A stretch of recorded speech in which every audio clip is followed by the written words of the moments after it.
네, 오늘은 5번째 시간 예수님께서 가르쳐 주신 기도를 배워보는 시간입니다. 우리 5번째 시간으로 오늘은 아버지의 뜻을 위하여 라는 제목으로 우리가 함께 예수님께서 가르쳐 주신 이 기도에 대해서 배워보는 시간을 가졌으면 좋겠습니다. 먼저 우리가 예수님께서 가르쳐 주신 이 주기도문에 있는 마태복음 6장 9절에서 13절까지의 말씀을 함께 보도록 하겠습니다.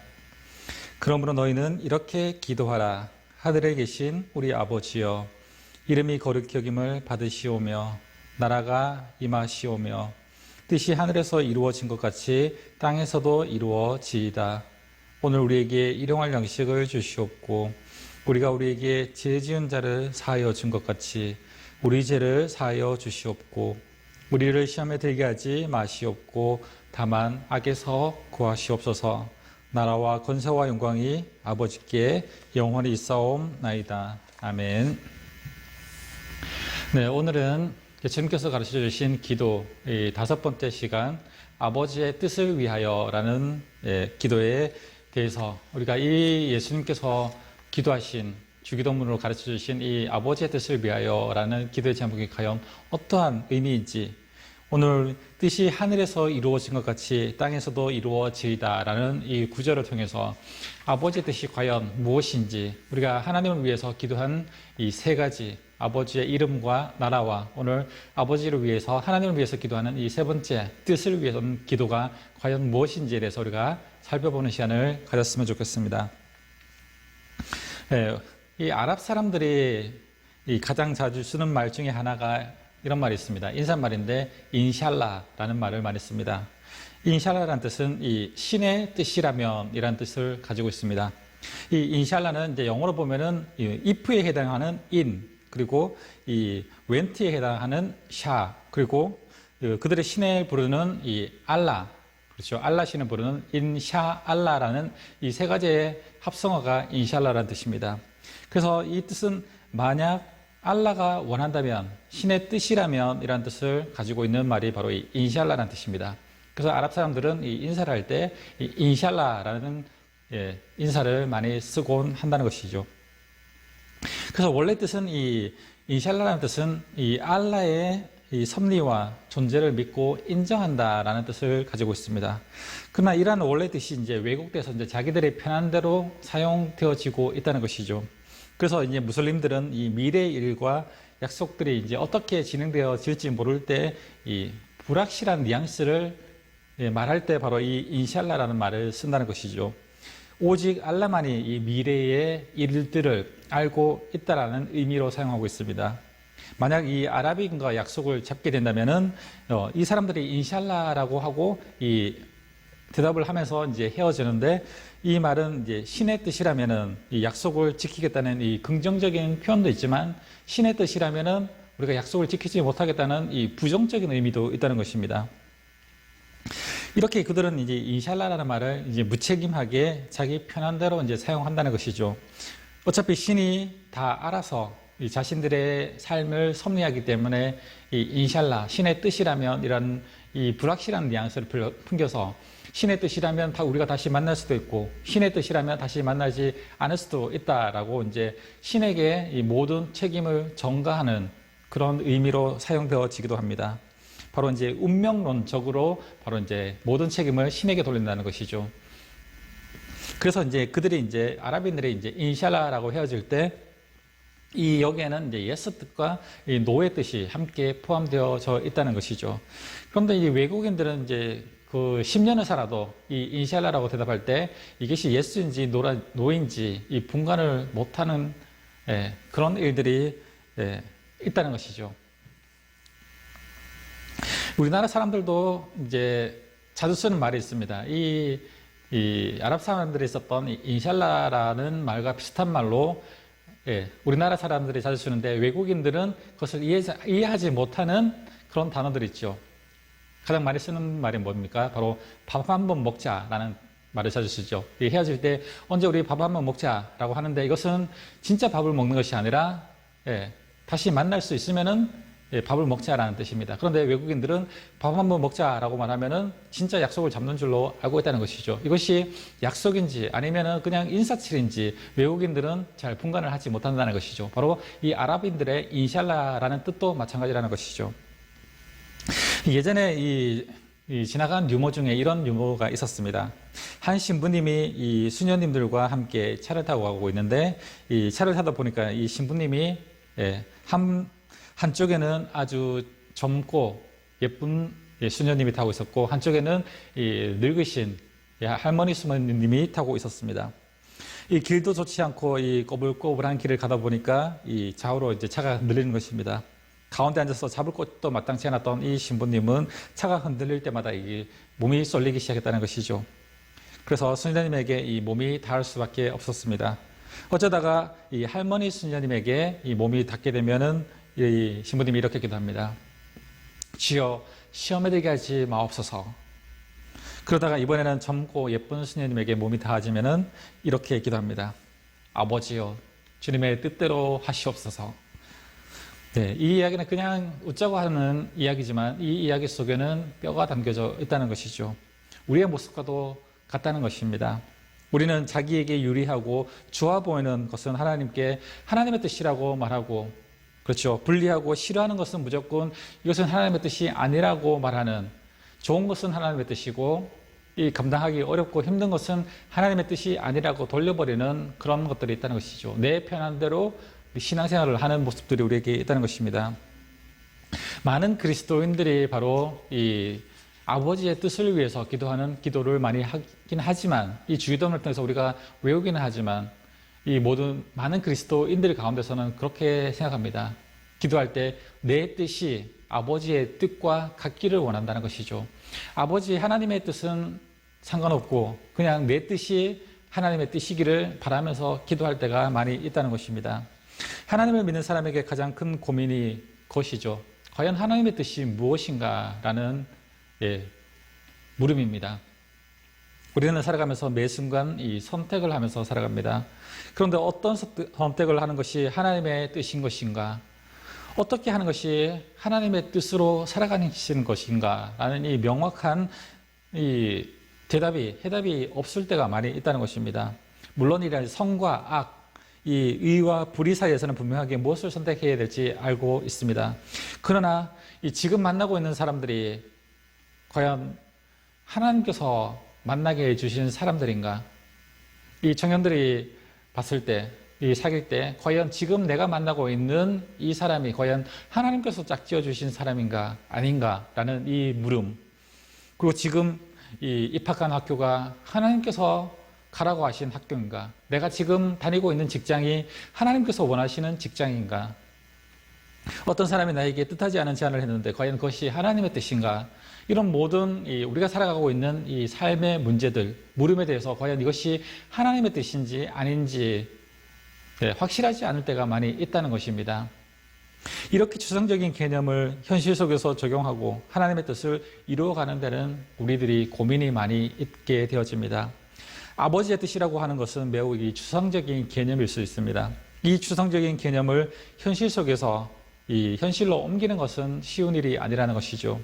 구체적으로 어떻게 하는 것이 하나님의 뜻을 이루느냐, 어떻게 하는 것이 하나님의 뜻을 이루는 것이냐라는 것이죠.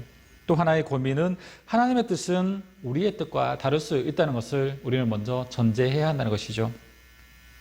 주기도문에서는 이 하나님을 위한 이 세 가지 기도가 있다고 말씀드렸습니다. 첫째는 이 하나님의 이름이 거룩히 여김을 받으시오며 라는 이 하나님의 이름을 위한 기도, 그리고 두 번째는 이 나라가 임하시오며 라는 이 하나님의 나라가 이 땅에 다시금 회복되는 이 나라를 위한 기도, 그리고 오늘 우리가 살펴볼 뜻이 하늘에서 이루어진 것 같이 땅에서 이루어지리다 라는 이 하나님의 뜻에 대한 이 세 가지 기도가 있습니다. 이 세 가지 기도는 서로 이제 연관이 되어 있는 기도입니다. 하나님의 이름이 거룩히 여김이 받게 되는 곳이 어디입니까? 바로 하나님의 나라라는 것이죠. 그리고 하나님의 나라에서는 하나님의 뜻이 이루어지게 된다는 것입니다. 그래서 하나님의 이름과 하나님의 나라와 하나님의 뜻은 세 가지가 연관되어 있다는 것입니다. 또한 이 세 번째 기도인 하나님의 뜻이 이 땅에서도 이루어지게 해달라는 기도는 바로 이 첫 번째 큰 주제인 하나님의 이 하늘의 하나님과 땅의 인간, 그렇죠? 땅의 우리들을 연결시켜 주는 바로 기도가 된다는 것입니다. 그런데 이 세 번째 기도는 우리가 이제 쉽게 할 수 있는 기도는 아닙니다. 우리에게는 하나님의 뜻 못지않게 내 뜻이 있기 때문이라는 것이죠. 우리는 우리의 뜻을 쉽게 포기하지 못합니다. 아버지 뜻이 이루어지리다라는 이 기도는 내 뜻을 포기하겠습니다라는 바로 의미입니다. 그래서 이 기도가 어렵다는 것이죠. 내 뜻을, 내 생각을 포기하고 하나님의 뜻대로 받아들이겠습니다. 하나님의 그 응답대로 내가 받아들이겠습니다라는 이 의미가 담겨져 있기 때문에, 내 뜻을 포기하겠다는 의미가 담겨져 있기 때문에 이 세 번째 기도인 이 하나님의 뜻을 위한 기도는 쉽게 할 수 있는 기도가 아니라는 것입니다. 또한 이 기도는 막연한 이 간구, 막연하게 기원하는 기도가 아니라는 것이죠. 우리가 누군가에게 막연히 당신이 계획하고 뜻하는 일이 잘 되기를 바랍니다 라는 이 기도는 그저 어떤 일입니까? 바로 이 기원하는 일이죠. 상대방이 잘 되기를 기원하는 일인데 거기에는 내 책임이 없습니다. 왜냐하면 당신이 잘 되고 당신이 사업이 번창하기를 바랍니다 라는 것은 그냥 축복하는 거지 거기에 대한 내 책임은 없다는 것입니다. 그런데 이 당신의 뜻이, 당신의 뜻과 당신의 일이 계획하고 있는 것이 이루어지기를 바랍니다, 하겠습니다라는 바로 이 기도는 오늘 우리가 뜻이 하늘에서 이룬 것이 땅에서도 이루어지겠다라는 이 기도의 제목은 바로 하늘에서 이루어졌던 그 하나님의 뜻이 이 땅에서도 이루어지기를 제가 헌신하고 힘쓰겠습니다라는 의미가 담겨져 있기 때문에 바로 이 기도에는 책임이 있다는 것입니다. 그저 하나님이 하늘의 뜻이 하늘에서 이룬 것과 같이 땅에서 이루어지기를 그냥 기원하는 기도가 아니라 바로 하나님의 뜻이 이 땅에서도 이루어지기를 내가 힘쓰고 헌신하겠습니다라는 의미가 담겨져 있기 때문에 이 기도는 쉽지 않은 기도라고 할 수 있습니다. 내가 그것을 위해서 책임지고 행동하겠다는 바로 의미를 이 기도 속에 담겨져 있다는 것이죠. 뜻이 하늘에서 이루어졌다는 것은 바로 이 세상을 향한 하나님의 선한 뜻이 바로 확정되었다라는 의미입니다. 하늘은 이 땅과 대조되는 개념으로 이 하나님의 세계를 의미합니다. 하나님의 뜻은 하나님의 세계에서 예수 그리스도를 통해서 온전하게 이루어졌습니다. 예수님은 누누이 이 땅에서 예수님이 이 땅에 오신 이유가 바로 하나님의 뜻을 이루기 위해서 이 땅에 오셨다고 계속해서 말씀해 주셨습니다. 하늘에서 이루어진 하나님의 뜻이 땅에서도 이루어지겠다라는 이 기도는 바로 하나님이 우리를 향해서 세우신 뜻과 계획이 이제 이 땅에서도 우리를 통해서 그 계획이 이루어지기를 원합니다라는 기도입니다. 다시 말하면 내 뜻이 아니라 하나님의 뜻대로 살기를 결단하겠습니다라는 의미입니다. 바로 하나님의 뜻이 하늘에서 이루어져서 그 이루어진 것 같이 이 땅에서도 이루어지리다라는 이 기도는 바로 이 땅에서도 하나님의 뜻이 이루어지기를 위해서 내가 결단하고 힘쓰겠습니다라는 이 결단의 기도라는 것이죠. 성경은 하나님의 뜻을 이루기 위해서 오신 이 모델이신 예수님의 이 행적에 대해서 자세히 기록하고 있습니다. 예수님은 하나님의 뜻에 순종하고 하나님의 뜻을 이루는 것이 이 양식보다 더 소중하게 여기셨습니다. 요한복음 4장 34절에 보면은 예수께서 이르시되 나의 양식은 나를 보내신 이의 뜻을 행하며 그의 말을 온전히 이루는 것이다 라고 말씀하셨습니다. 그런데 우리는 먹어야 삽니다. 인간은 먹지 않으면 살 수가 없죠. 살기 위해서 먹어야 합니다. 그리고 먹어야 힘이 난다는 것이죠. 며칠 굶겨 놓으면 기운이 빠져서 아무것도 할 수 없습니다. 예수님께서 나의 양식은 나를 보내신 이의 뜻을 행하는 것과 같다라고 말씀하신 것은 바로 예수님은 하나님의 뜻을 행하며 살아가는 것이 바로 의미가 있고 바로 힘이 난다는 것입니다. 바로 하나님의 뜻을 이루는 것이 양식을 먹는 것과 같다는 것이죠. 인간이 양식을 먹지 않으면 힘이 없고 쓰러지는 것과 같이 힘이 안 나는 것처럼 우리가 하나님의 이 뜻을 이루지 않는다면 우리 영적인 힘이 나지 않고 살아갈 수 없다는 것입니다. 바로 양식을 먹는 것과 같이 하나님의 뜻을 이루겠다는 것입니다. 예수님은 하나님의 뜻을 이루기 위해서 오셨다고, 이 땅에 오셨다고 여러 차례 강조를 하셨습니다. 요한복음 5장 30절에 보면은 내가 아무것도 스스로 할 수 없노라. 듣는 대로 심판하노니 나는 나의 뜻대로 하지 않고 나를 보내신 이의 뜻대로 하려 함으로 라고 말씀하고 있습니다. 바로 예수님께서는 자신의 뜻이 아니라 하나님의 뜻을 이루기 위해서 이 땅에 오셨다는 것이죠. 또한 요한복음 6장 38절에 보면은 내가 하늘에서 내려온 것은 내 뜻을 행하려 함이 아니요 나를 보내신 이의 뜻을 행하려 함이라 라고 또 말씀하셨습니다. 이것이 예수님께서 정해놓고 철저하게 지키신 이 삶의 원칙이었다는 것입니다. 예수님은 또한 마가복음 3장 35절에 보면 누구든지 하나님의 뜻대로 행하는 자가 내 형제고 내 자매라 라고 또한 말씀하셨습니다. 형제 자매 어머니는 이 사랑으로 뭉쳐진 이 가족 관계죠. 예수님이 하신 이 하나님, 예수님이 이 하나님 아버지의 뜻을 이루기 위해서 이 땅에 오셨는데 바로 예수님의 형제와 자매가 누굴까? 바로 하나님의 뜻을 이루는 사람, 하나님의 뜻대로 행하는 사람이 바로 나의 형제고 나의 자매고 나의 부모라는 것입니다. 바로 하나님의 뜻을 이루게 하는 그 일에 힘쓰는 사람을 가족으로 여겨주겠다는 것입니다. 우리가 신앙의 가족 공동체에 있는데 우리가 이 그리스도인들이 신앙 공동체 안에서 한 뜻을 이루는 것이 바로 가족이라는 것이죠. 그 뜻이 무엇입니까? 바로 하나님의 뜻을 이루는 것이 우리 신앙인들의 공동체라는 것입니다. 이 교회의 목적이 무엇입니까? 바로 하나님의 뜻을 이루기 위해서 모인 공동체가 바로 교회라는 것이죠. 그 하나님의 뜻이 무엇입니까? 바로 이 땅에 하나님의 나라를 다시금 회복하는 것이 바로 교회 공동체의 사명이라고 했습니다. 우리가 앞에 이 4강에서도 우리가 하나님의 이 나라에 대해서 우리가 살펴보았지만 이 나라, 예수님께서 이 땅에 오신 이유가 바로 하나님의 나라를 이루기 위해서 이 땅에 오셨다고 말씀하셨습니다. 그 사명이 바로 그리스도인들 역시 그 하나님의 뜻을 이루는 것, 이 땅에 하나님의 나라를 회복하는 것이 바로 그리스도인들의 사명이라고 할 수 있습니다. 그러나 예수님께서 이 겟세마네 기도에서 이 하나님의 뜻대로 사는 것이 얼마나 힘든 것인지를 보여주는 이 기도의 모습이 있습니다. 이 마지막 예수님께서 겟세마네 기도에서 기도하실 때 아버지여 내 뜻대로 하지 마시옵고 아버지 뜻대로 하시옵소서라는 이 기도의 제목을 보면은 이 모습을 보면은 내 뜻을 포기하고 하나님의 뜻을 이루는 이 기도가 얼마나 힘든지를 예수님의 기도를 통해서 우리는 살펴볼 수가 있습니다. 이 땀방울이 핏방울이 될 정도로 극심한 갈등과 이 번민 속에서 씨름했던 이 기도가 바로 내 뜻을 포기하는 기도였다는 것이죠. 예수님께서 그렇게 열심히 그렇게 간절히 기도했던 이유가 무엇이었습니까? 이 십자가를 지기 전에 바로 자신의 뜻도 있었다는 것이죠. 자신의 뜻은 무엇이었습니까? 십자가를 피할 수만 있으면 피하고 싶은 심정이 자신의 뜻이었습니다. 그러나 그 뜻이 자신의 뜻대로 하는 것이 아니라 하나님의 뜻이 십자가를 지는 것이었기 때문에 이 인류를 구원하기 위해서 예수님께서 십자가를 지는 것이 하나님의 뜻이었기 때문에 예수님은 자신의 뜻을 포기하고 하나님의 뜻을 위해서 기도했다는 것입니다. 예수님께서 하나님의 아들이시지만 이렇게 겟세마네 기도에서 간절히 기도한 이유가 무엇이었습니까? 바로 자신의 뜻을 포기하기 위해서 기도했다는 것입니다. 그렇게 간절히 기도하고 기도하니까 자신의 뜻을 포기하는 마음이 생겨나게 되었다는 것입니다. 그리고 십자가를 지게 되는 그 힘을 얻게 되었다는 것입니다. 바로 우리가 기도해야 되는 이유가 그것입니다. 우리의 뜻이 있기 때문에 내가 하는 내 생각과 내 계획과 내 뜻을 포기하는 것이 바로 이 하나님의 뜻을 간구하는 기도라는 것입니다. 내 뜻을 이루게 해달라고 기도하는 것이 기도가 아니라 내 뜻을 포기하고 하나님의 뜻을 이루기 위해서 살겠습니다라고 고백하는 것이 바로 우리의 기도, 이 예수님께서 가르쳐 주신 모범적인 기도라는 것입니다.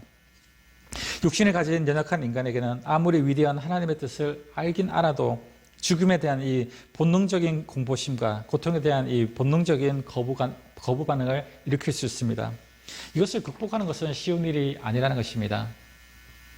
겟세마네 기도를 통해서 알 수 있는 것은 하나님의 뜻을 이루기 위해서는 바로 희생과 고난을 감수해야 될 때도 있다는 것입니다.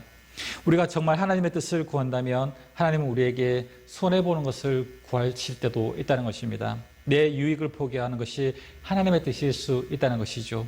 무조건 나만 잘되게 해달라는 것이 이 기도가 아니라 이 기도는 하나님의 뜻을 구할 수도 있고 그 뜻을 이루기 위해서 내 뜻을 포기하고 나의 이 유익과 내 기도, 나의 잘되게 해달라는 이 기도를 포기할 수 있어야 할 때도 있다는 것입니다. 한 가지 우리가 인정하고 싶지 않은 말씀이 있습니다. 마태복음 7장 21절에 보면은 나더러 주여 주여 하는 자마다 다 천국에 들어갈 것이 아니요 다만 하늘에 계신 내 아버지의 뜻대로 행하는 자야 들어가리라 라고 예수님께서 말씀하셨습니다. 아버지의 뜻을 듣지 못하고 모른다면은 그렇죠. 변명할 여지가 있지만 그렇게 오랫동안 우리가 교회 다니고 하나님의 뜻이 무엇인지를 잘 알고 있는데 우리가 하나님의 뜻대로 순종하지 못한다면 바로 우리는 이렇게 변명하지 못한다는 것입니다. 아무리 주님, 주님 이렇게 불러도 하나님의 뜻대로 행하지 않는 자는 이 하나님의 나라에 들어가지 못한다고 예수님께서 말씀하셨습니다. 그렇기 때문에 우리는 이 하나님의 뜻이 얼마나 중요하고 그 뜻을 이루기 위해서 우리가 살아야 함을, 우리의 사명이 바로 하나님의 뜻을 이루기 위한 사명이라는 것을 기억해야 한다는 것이죠. 그렇다면 우리는 어떻게 이 하나님의 뜻을 이루며 하나님의 뜻대로 살아갈 수가 있을까요?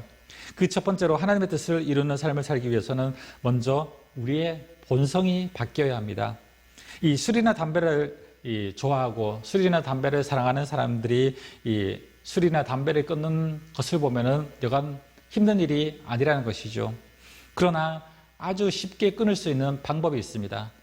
그것은 무엇일까요? 바로 입맛이 변하면 된다는 것이죠. 그렇게 땡기고 싶은 이 술이나 담배가 어느 날 역겹게 느껴지면 끊을 수 있다는 것입니다. 한두 잔 들어가는 이 술이 술술 넘어가는 이 술이 어느 날 도저히 삼킬 수 없을 정도로 역겹게 느껴질 때 이 술도 끊을 수 있다는 것입니다. 한두 번 그런 경험을 하면은 이 술이나 담배가 이 꼴도 보기 싫어질 때가 있다는 것이죠. 그러면은 끊을 수 있다는 것입니다. 그렇지 않고서야는 이 술이나 담배 이것은 이 중독적이기 때문에 절대로 끊긴 힘들다는 것이죠. 우리도 하나님의 뜻을 이루기 위해서는 바로 내 뜻이 이렇게 역겹게 느껴져야 된다는 것이죠. 내가 은밀히 즐기던 이 죄를 끊기 위해서는, 내가 세상을 사랑하던 이 마음을 끊기 위해서는 그것이 역겹게 느껴지면 끊을 수 있다는 것입니다.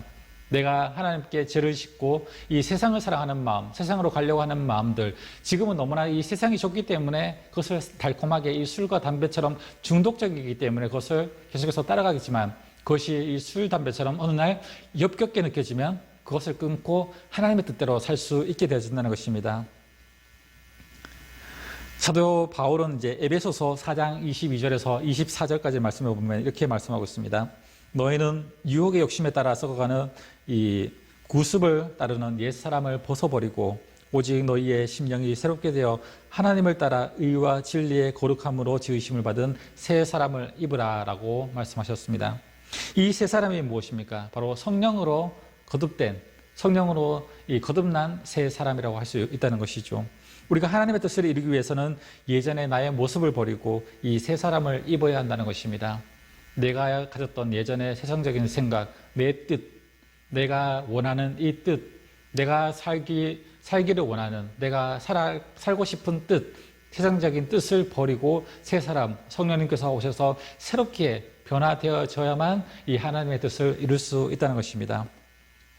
두 번째로 보면 이 하나님의 뜻을 이루기 위해서는 예수 그리스도와 연합된 신령한 삶을 살아야 한다고 할 수 있습니다. 이 조직 신학자 조셉 리처드라는 분은 이렇게 말합니다. 그리스도인들이 그리스도와 이 신비적인 연합은 그리스도와의 접붙임을 통해서 이루어진다라고 말하고 있습니다. 접붙임이 무엇입니까? 바로 이 잘라진 가지지만 이 줄기에 접을 붙여서 다시금 살아나게 하는 것이죠. 바로 이 그리스도인들도 바로 예수님에게 바로 접붙임을 당할 때 다시금 우리가 살아날 수 있다는 것이죠. 바로 예수님께서 말씀하신 비유 중에 포도나무 가지가 포도나무 줄기에 붙어 있지 않으면 살 수 없는 것처럼, 떨어져 있으면, 가지가 줄기에서 떨어져 있으면 살 수 없는 것처럼 우리가 가지입니다. 그런데 예수님의 줄기, 그 줄기에서 예수님께서 주시는 말씀과 예수님께서 원하시는 하나님의 뜻을 원하시는 그 줄기, 그 공급을 받아야 하는데 내 뜻대로 살겠다고 바로 줄기에서 떨어지면은 잠시는 살아있는 것처럼 보이지만 결국 죽은 가지라고 할 수 있다는 것이죠. 우리가 바로 그리스도와 연합된 이 접붙임을 통해서 바로 예수 그리스도의 주시는 능력과 은혜를 공급받아서 우리가 살아갈 때 하나님의 뜻을 이룰 수 있다는 것입니다. 사도 바울은 이것을 고린도전서 12장 27절에 이렇게 말하고 있습니다. 너희는 그리스도의 몸이요 이 지체의 각 부분이다라고 이 의미를 표현하고 있습니다. 예수 그리스도의 이 각 지체가 되신 바로 저와 여러분들은 예수님에서 이제 하나님의 뜻을 이루기 위해서 자신을 죽이시고 이 십자가에 못 박혀서 자신을 내려놓으신 것처럼 우리도 그 뜻을 이루기 위해서 우리의 삶을 통해서 하나님의 뜻을 이루기 위해서 힘써야 한다는 것입니다. 그것은 바로 우리가 이 땅에서 하나님의 교회로서의 사명을 다할 때 그 뜻을 이룰 수 있다는 것입니다. 우리 한 사람 한 사람이 하나님의 성전으로서 그 사명을 다하면서 살아갈 때 하나님의 뜻을 이룰 수 있다는 것입니다. 그런데 우리가 하나님의 뜻을 이룬다고 할 때 이 몇 가지 조심해야 될 부분이 있다는 것이죠. 그 첫 번째는 하나님의 뜻이라고 하는 것은 바로 하나님의 뜻을 운명론적으로 받아들여서는 안 된다는 것입니다. 이 아랍 사람들이 이 인샬라라고 인사를 하면서 이 신의 뜻과 운명의 책임을 돌리려고 하는 것은 이 잘못된 생각입니다. 우리가 볼 때는 이 운명적인 것처럼 보이고 때로는 우연히 일어나는 것처럼 보이는 우리 인생의 이 사건들이 있습니다. 그러나 그것은 이 운명론적으로 일어나는 것이 아니라 바로 하나님의 계획과 하나님의 뜻이 그 안에 있다는 것입니다. 우리의 지나온 이 인생을 돌아보면은 이제야 이 퍼즐이 맞춰주는 것처럼 이해되는 사건들이 우리의 삶 속에서도 있다는 것이죠. 우연한 사고인 줄 알았는데 거기에는 하나님의 섭리가 있었다는 것이죠. 불필요하고 무의미한 고난인 줄 알았는데 이 고난의 배후 속에 하나님의 손길이 있었다는 것을 이제야 깨달을 때가 있습니다. 하나님이 내 인생을 붙들고 계셨다는 것이죠. 이 하나님은 이 세상에서 우리의 인생의 마지막까지 바로 우리를 지키시고 바로 인도하실 것입니다. 하나님은 바로 우리가 하나님과 상의하고 동의하며 하나님의 뜻을 함께 나누기를 원한다는 것입니다. 바로 이것이 기도라는 것입니다. 하나님께서 우리에게 이 기도를 하라고 하신 이유가 무엇입니까? 예수님께서 우리에게 기도를 가르쳐 주신 이유가 무엇입니까? 굳이 기도 안 해도 살아갈 수는 있습니다. 그런데 이 기도하라는 뜻이 과연 무엇일까요? 하나님과 우리의 삶에 내가 가진 내 뜻도 있다는 것이죠. 그것을 하나님과 상의하고 하나님이 원하시는 뜻대로 살기 위해서 바로 힘쓰는 것이 바로 이 기도라는 것입니다. 기도의 대화를 통해서 바로 하나님의 뜻을 알고 그것을 실천하기 위해서 노력하는 것이 바로 기도라는 것입니다. 또 한 가지 조심해야 될 것은 이 하나님의 뜻을 빙자해서 자신의 야망을 채우려고 해서는 안 된다는 것입니다. 제 이야기지만 이 신학교 다닐 때 한 사건이 있었습니다. 언젠가 한 청년에게서 이런 얘기를 들었습니다. 이분은 교육전도사였지만은 젊은 청년이었기 때문에 갓 신학교에 들어온 신학교였습니다. 그 청년이 한 자매를 만나고 있었는데 그 청년이 그 자매에게 했던 얘기가 기억이 납니다. 내가 하나님께 기도해 보니까 내가 당신을 만나는 것이 하나님의 뜻입니다. 내가 기도해 보니까 당신과 사귀는 것이 하나님의 뜻인 것 같습니다. 라고 얘기하는 모습을 봤습니다. 하나님의 뜻은 일방적으로 주어지는 것이 아닙니다. 강요와 명령이 아니라는 것이죠. 한 사람의 일방적인 응답이 하나님의 뜻이 아니라는 것입니다. 하나님의 뜻이 만약에 하나님의 뜻이라면은 그 청년과 그 자매에게 같이 하나님께서 응답해 주셨을 것입니다. 두 사람이 같이 이 응답을 받았을 때 그것이 하나님의 뜻이지 한 사람이 일방적으로 내가 기도해 보니까 당신 만나는 것이 하나님의 뜻이다 라고 말하는 것은 자신의 뜻을 하나님의 뜻처럼 해서 그 사람에게 강요하는 것입니다. 이것은 하나님의 뜻이 아니라는 것이죠. 우리가 기도할 때 잘못된 모습이 이거라는 것입니다. 내가 기도했는데 하나님의 뜻처럼 느껴지는 것이 있다는 것이죠. 그것을 일방적으로 강요해서는 안 된다는 것입니다. 그것은 하나님의 뜻이 아니라 내 뜻이 하나님의 뜻처럼 얹혀져서 명령이나 강요처럼 나을 수 있다는 것을 기억해야 된다는 것이죠. 하나님께서는 자신의 뜻을 이루기 위해서 바로 저와 여러분과 동역하기를 원하신다는 것이죠. 하나님은 우리의 인간의 이 동역이 없어도 혼자서도 이 세상을 주관하시고 이 세상의 이 운행을 하시는 분이십니다. 그런데 하나님께서 우리에게 기도하라고 하신 이유는 무엇입니까? 하나님께서 이 세상을 움직이시고 다스리시는데 바로 저와 여러분들 통해서 함께 동역하기를 원하신다는 것입니다. 그리스도인들과 동역해서 이 세상에 하나님의 나라와 하나님의 이 뜻을 회복하기를 원하신다는 것입니다. 하나님께서 전능하지 않으신다는 것이 아니라는 것이죠. 하나님은 전능하신 분이십니다. 우리의 이 도움 없이도, 우리의 동역 없이도 하나님의 뜻을 이룰 수는 있습니다. 그러나 우리가 함께 동역해서 하나님의 뜻을 이루기를 원하신다는 것이죠. 제가 봤던 그 청년의 일방적인 말이 과연 하나님의 뜻일까요? 저는 아니라고 생각됩니다. 하나님의 뜻을 함부로 갖다 붙이면은 위험하게 되어진다는 것이죠. 우리는 하나님의 뜻을 빙자해서 이렇게 내 욕심과 내 뜻을 이루려고 해서는 안 된다는 것입니다. 이 세 번째로 보면 또한 하나님의 뜻을 가장 절박하고 알고 싶을 때는 이 시련과 역경이 닥칠 때 우리는 하나님의 뜻을 알고 싶어집니다. 고난 속에서 우리는 하나님을 찾고 하나님께 묻듯이 기도를 드립니다. 하나님 도대체 저에게 왜 이러십니까? 과연 하나님의 뜻이 무엇이길래 저를 이렇게 고난과 어려움과 이 역경 속에 내버려 두십니까? 이 어려움과 고난 속에 우리는 하나님의 뜻을 또한 간절히 찾기를 원합니다. 우리의 원치 않은 이 고통과 시련과 난간 앞에서 어떻게 이것이 하나님의 뜻과 연관이 시킬 수 있을까요? 이럴 때 우리가 할 수 있는 최선의 방법은 바로 그 답을 깨달을 때까지 기도하면서 버틸 수밖에 없다는 것입니다. 예수님께서 이 한 번 기도로 끝나지 않았습니다. 이 자신의 뜻을 꺾고 하나님의 뜻을 이루기 위한 기도, 그 기도를 한 번으로 끝나지 않았습니다. 계속해서 하나님의 뜻이 내 뜻을 포기하고 하나님의 뜻이 이루기 위해서, 그것을 받아들이기 위해서 수없이 많은 기도를 통해서 바로 자신의 뜻을 포기하는 기도를 했다는 것이죠. 이런 고난과 역경을 통한 예수님께서도 친히 겪으셨죠. 십자가를 지시기 전에 이 고난과 역경을 자신이 직접 감당해야 되는데 내 뜻을 이루고 싶지만 하나님의 뜻은 그것이 아니라는 것이죠. 우리가 기도하는 것은 바로 내 뜻을 이루기 위한 기도가 아니라 하나님의 뜻을 알기 위해서 기도하는 것입니다. 우리의 기도의 제목들이 있죠.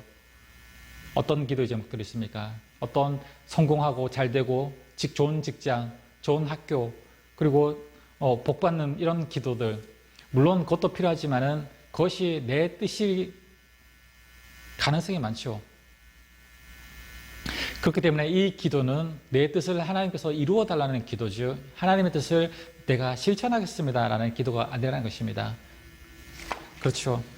이 세상에 존재하는 것은 이 존재 목적에 맞게 있을 때 가장 아름답다고 할 수 있습니다. 이 사람도 하나님이 우리를 지으신 목적에 맞게 살아갈 때 가장 아름답다고 할 수 있습니다. 가장 멋있는 인생이죠. 이 목적이 이끄는 삶이라는 책을 쓰신 이 릭 워렌 목사님이 하셨던 말씀 중에 이런 말씀이 있습니다. 부적절한 부모는 있어도 부적절한 자식은 없다. 많은 아이들이 부모의 계획과 상관없이 이 땅에 태어날 수는 있지만 하나님의 목적 없이 태어날 수는 없다. 하나님은 인간의 실수와 죄까지도 고려해서 계획을 이루신다라고 말씀하고 있습니다. 하나님 안에서는 무의미한 사람, 목적이 없는 사람이 단 한 사람도 없다는 것입니다. 이 땅에 태어나는 인간들이, 이 땅에 태어나는 사람들이, 아이들이 인간의 이 부모의 이 계획 없이 태어날 수도 있습니다. 그렇죠. 계획 없이 태어난 아이들도 많이 있습니다. 세상 사람들은 그렇기 때문에 낙태도 하고 이 아이를 지우기도 합니다. 그런데 이 리워렌 목사님의 말씀처럼 이 부모가 이 부적절하게 된 부모는 있지만 부적절한 이 아이는 없다는 것입니다. 그런 가운데서도 태어난 아이는 하나님의 계획 속에 태어난 아이라는 것입니다. 사람은 우리를 지으신 이 하나님의 뜻에 맞게 살아갈 때 가장 행복과 보람과 기쁨을 느끼게 된다는 것이죠. 공부하는 학생이 공부를 해야 이 부모님에게 요구할 것이 있으면 뜻대로 요구할 수가 있습니다. 회사원은 열심히 일하고 이 회사를 위해서 일할 때, 그렇죠. 이 상사나 이 사장님을 볼 때 당당하고 무엇인지 요구할 수 있고 말할 수 있다는 것이죠. 자신이 할 수 있는 그 자리에서 자신의 이 사명에 맞게 살아갈 때 자신은 무엇인지 요구할 수 있다는 것입니다. 바로 그리스도인들도 마찬가지죠. 그리스도인으로서 하나님의 자녀로서의 삶을 제대로 살아갈 때 하나님께 무엇이든지 요구하고 구할 수 있다는 것입니다. 우리의 기도가 바로 이렇게 되어야 한다는 것이죠. 우리가 하나님의 뜻대로 살아가고 하나님의 뜻을 위해서 기도할 때 우리에는 기도의 능력이 있게 되어진다는 것입니다. 우리가 하나님의 뜻대로 살아갈 때 우리의 기도가 당당해진다는 것이죠. 내가 하나님의 뜻대로 살아가기 때문에 하나님께 당당하게 요구할 수 있다는 것이죠. 우리가 지난 시간에도 살펴봤듯이 바로 하나님의 나라의 백성이 되었으며 이제까지는 내가 주인이 되고 이 내 나라의 왕궁에 내가 왕이었지만 이제는 내가 하나님이 나의 삶의 주인이 되고 왕이 되어서 나는 그의 백성이 되었습니다. 그러면 백성은 이 권리와 의무가 있다고 했습니다. 이 권리를 누리기 위해서는 백성의 의무를 다할 때 이 권리를 주장할 수가 있다는 것이죠. 우리가 하나님께 기도하며 내 기도 제목들 하나님께 당당하게 요구할 수 있는 이유가 무엇입니까? 바로 하나님의 나라의 백성으로서의 그 의무를 다할 때 우리의 기도를 당당하게 하나님께 간구할 수 있다는 것이죠. 권리만 주장하고 의무를 행치 않은 사람은 백성이 아니라는 것입니다. 뜻이 하늘에서 이루어진 것 같이 땅에서도 이루어지리다 라는 이 기도는 바로 내가 하나님의 뜻대로 하나님의 그 뜻을 위해서 살아가겠습니다.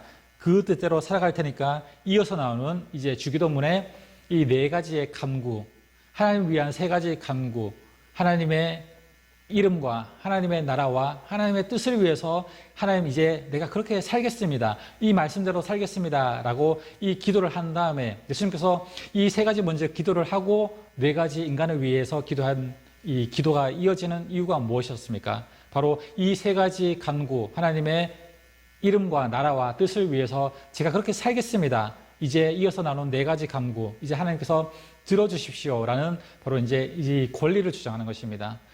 이 세 가지 기도는 우리의 하나님의 백성으로서 의무를 다하겠습니다라는 하나님을 위한 기도고, 바로 이어서 나누는 주기도문의 네 가지 간구는 바로 이제 인간의 우리들의 이제 권리를 주장하는 기도라는 것이죠.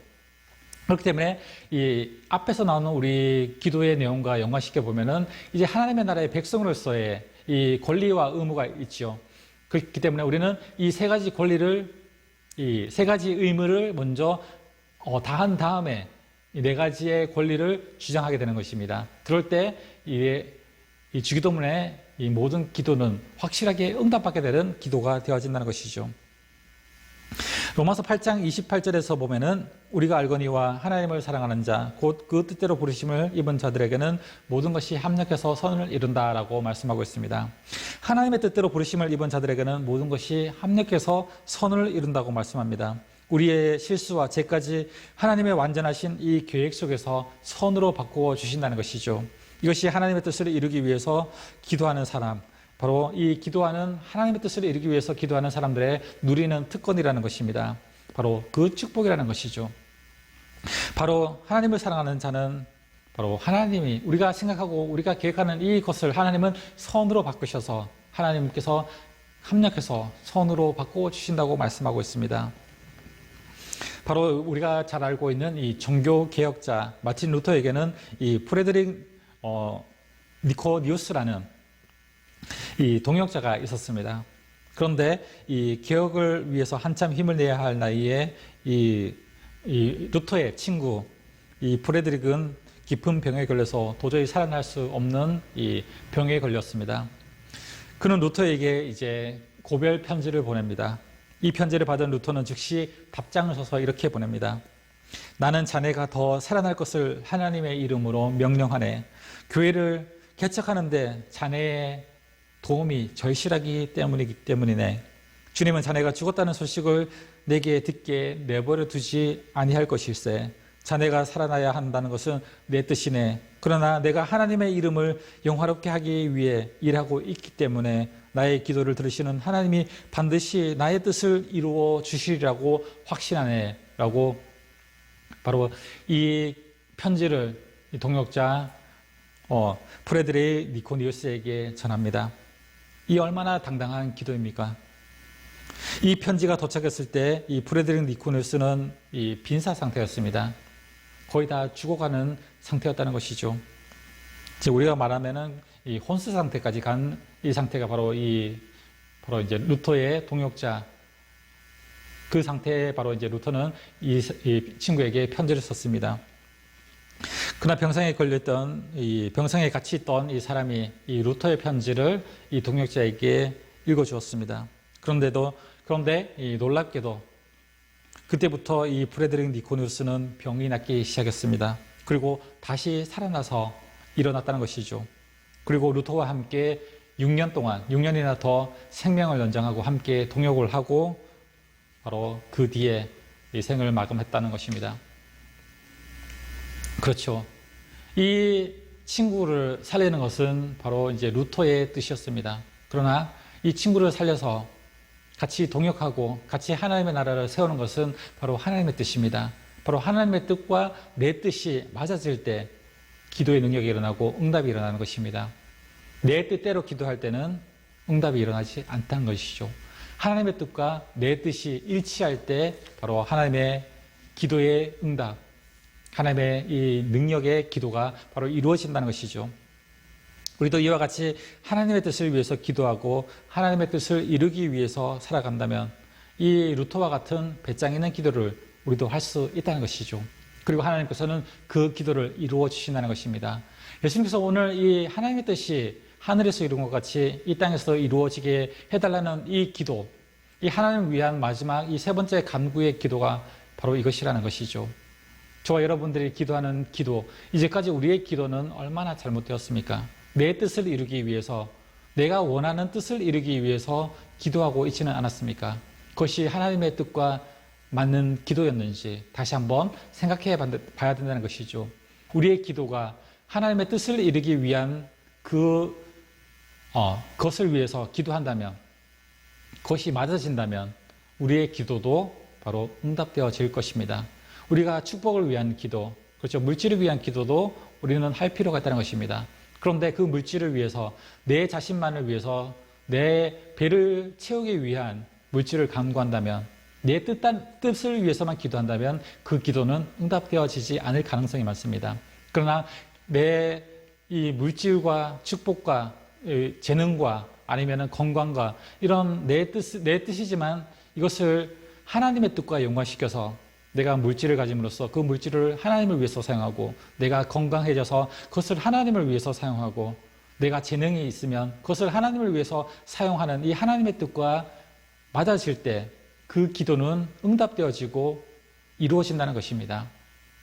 이제까지 우리의 기도가 응답되지 않았다면 그것은 내 뜻을 이루기 위해서만 기도했기 때문에 응답되어지지 않았을 가능성이 많다는 것이죠. 이제까지 우리의 기도가 이루어지지 않고 응답되어지지 않은 비결, 바로 이 세 번째 비밀이 오늘 우리가 바로 배웠던 예수님께서 가르쳐 주신 이 하나님을 위한 세 번째 간구라는 것입니다. 하나님의 뜻대로 살지 않으면서도 내 뜻대로 내 뜻을 이루게 해달라는 이 기도, 그 기도가 있었기 때문에 바로 그 기도는 이루어지지 않았다는 것이죠. 하나님의 뜻대로 살지도 않으면서 내 뜻을 이루게 해달라는 기도는 응답되지 않을 가능성이 많다는 것입니다. 우리의 기도가 잘못되었으면 바로 이 예수님께서 가르쳐 주신 이 기도의 방법을 통해서 다시금 내 뜻을 간구하지만 그 뜻 속에는 하나님의 뜻과 맞아떨어지는 그 모습들이 있어야 한다는 것이죠. 그렇기 때문에 이제 우리의 기도는 조금씩 변해질 필요가 있습니다. 내 뜻과 내 생각과 내 계획을 이루게 해달라는 기도만 하는 것이 아니라 그 기도 속에 바로 하나님의 뜻을 이루기 위해서 내 뜻을 기도하는 것입니다. 하나님의 뜻을 이루기 위해서 내 뜻을 하나님께 간구하는 것입니다. 그럴 때 이 기도는 확실하게 응답받는 기도가 된다는 것입니다. 오늘은 바로 이 예수님께서 가르쳐 주신 아버지의 뜻이 하늘에서 이루어진 것 같이 이 땅에서도 이루어지겠다라는 이 간구의 기도를 통해서 이번 한 주간은 이 하나님의 뜻을 위한 기도로 우리의 삶을 살았으면 좋겠습니다. 그렇게 살아갈 때 저와 여러분들의 이 기도는 능력 있는 기도가 되고 확실히 응답받는 기도가 될 줄로 믿습니다. 바로 예수님께서 가르쳐 주신 확실하게 응답받는 비결, 주기도문의 이 비밀, 세 번째 비밀, 하나님을 위한, 하나님의 뜻을 위한 기도, 이 기도의 비밀을 우리가 알았으니 이제는 우리의 기도가 하나님의 뜻을 위한 기도로 변해지기를 소망합니다. 오늘 주기도문 이 강의 5번째 시간, 우리가 이 하나님을 위한 이 이름과 나라와 뜻, 이 3가지 의미를 함께 살펴보았습니다. 다음 시간에는 우리가 이제 인간을 위한 4가지 간구, 우리 이제 하나님의 뜻을 위해서 하나님을 위한 의무를 다하겠으니 우리 인간을 위한 간구 4가지 들어주십시오라는 우리 인간을 위한 간구의 기도, 과연 어떤 기도인지 다음 시간을 통해서 이 간구들을 살펴보도록 하겠습니다. 오늘 함께 우리가 기도에 대해서 배워보는 시간 함께 해주셔서 감사하고 우리 다음 시간에 다시 뵙도록 하겠습니다. 수고하셨습니다.